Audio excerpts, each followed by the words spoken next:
You're in the middle of an argument. They say something, and you feel your mouth stop working.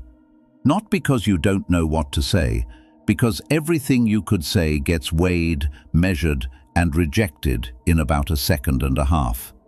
So you say nothing. Maybe you shrug. Maybe you say, forget it. Maybe you just look at the floor until they give up.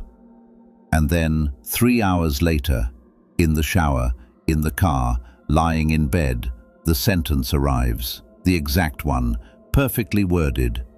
Devastating. 3 hours too late. You've probably called this freezing, or being non-confrontational, or keeping the peace. I want to show you what's actually happening in that second and a half, because it isn't a freeze, and by section 4, I'm going to tell you the part that's genuinely hard to hear, the real reason this keeps happening, and it's not that you're bad at conflict. Here's the thing about the 3 hour later sentence. Where did it come from? If your mind had gone blank in the argument, actually blank, that sentence wouldn't exist 3 hours later either. Blank is blank. There'd be nothing to retrieve. But you don't have nothing. You have a fully formed, grammatically perfect, emotionally precise sentence, which means it got built, which means the raw material was there the entire time. There's a name for what actually happened. Response inhibition. Your brain didn't fail to produce the response, it produced it, and then stopped it before it reached your mouth. Have you ever noticed you can remember in detail exactly what you wanted to say? That's not the memory of an absence, that's the memory of a suppression. So the first thing to put down is the idea that you couldn't speak. You could. Something in you calculated that the cost of speaking was higher than the cost of losing.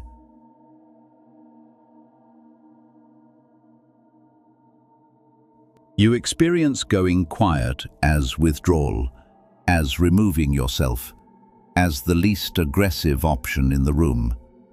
The person across from you experiences something completely different.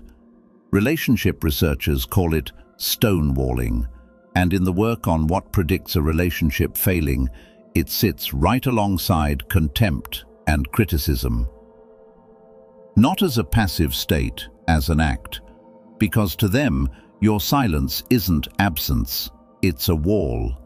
They can't argue with it, can't resolve it, can't reach you through it. Whatever they were carrying now has nowhere to go. So ask yourself honestly, when you went quiet, did they calm down, or did they escalate, get louder, more frustrated, start saying things they don't normally say? If they escalated, your silence wasn't neutral. It was the most powerful move anyone made. And here's the part that stings. You've been on the other side of it. You know how it feels when someone shuts down on you. You know it doesn't feel like peace. If you're recognizing yourself in this, subscribe. This channel takes apart the things you do without ever deciding to do them.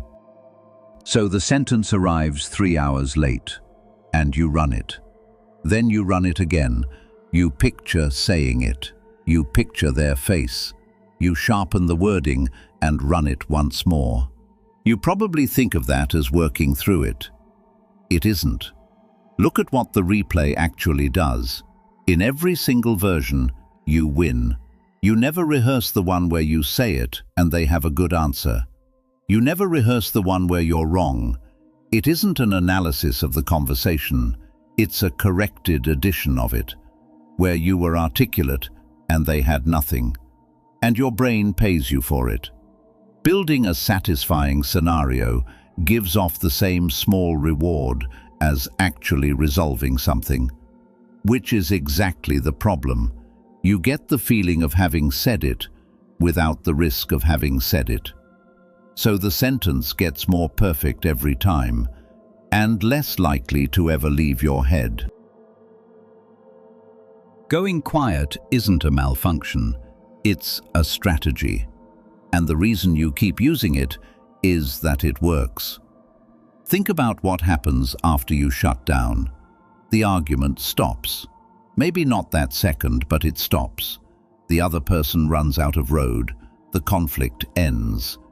Every time that happens, your brain files a success. Behavior that reliably ends something unpleasant gets reinforced. That's not a personality trait. That's the most basic learning mechanism there is.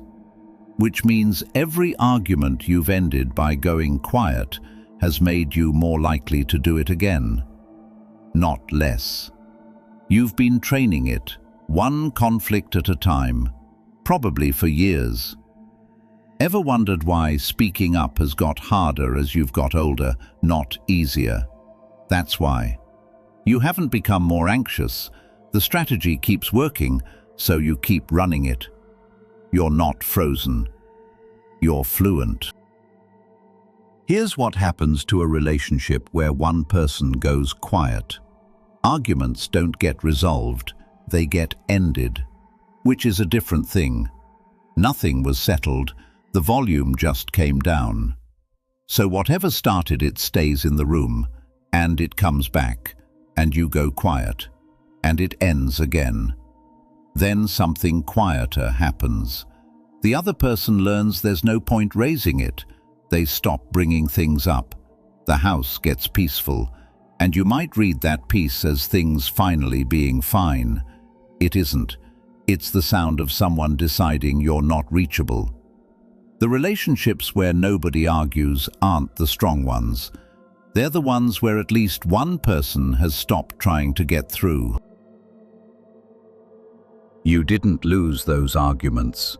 You made sure they never happened. And the sentence, the perfect one, the one that shows up 3 hours late, the one you've polished 100 times, is still exactly where it's always been, nowhere near the person it was written for.